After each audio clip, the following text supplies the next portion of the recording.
Whilst working with Excel, there will be times when you need to edit the contents of a cell. So that's not just replace them, but just edit what's already in there. Now we have to be a little bit careful in Excel when we want to edit a cell, in that we don't replace the total contents. Let's take our sample cells with data as an example. On the forecast sheet, we have Bob, Rita and Sue. Now it may be that I wish to add in Bob's surname. So I could just click on the cell and type his surname, which is actually Haywood, and press return. And then what happens is Haywood drops into the cell, not Bob. Bob has actually gone. So if we go back, because we just clicked on the cell and started typing, as we mentioned before, when entering data, the data sits above the cell until you press enter or tab or click the little tick, and then that data drops in.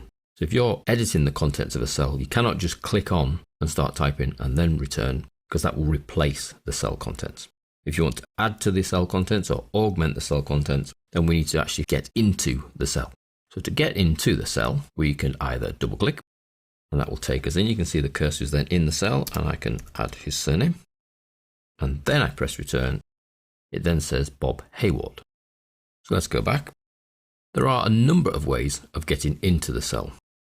So we've seen double click works. We could select the cell and then go up to the formula bar at the top and click into the formula bar. And then you can space and type his surname. Or we can again click on the cell, and then to get in, there is a keyboard shortcut of F2.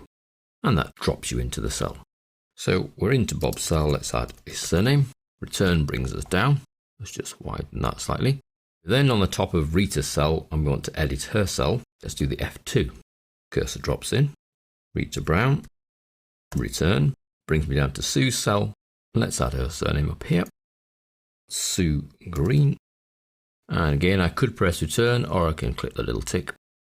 And that's effectively the same as return, but I don't move down to the next cell below. I stay on that cell, but I've entered the contents.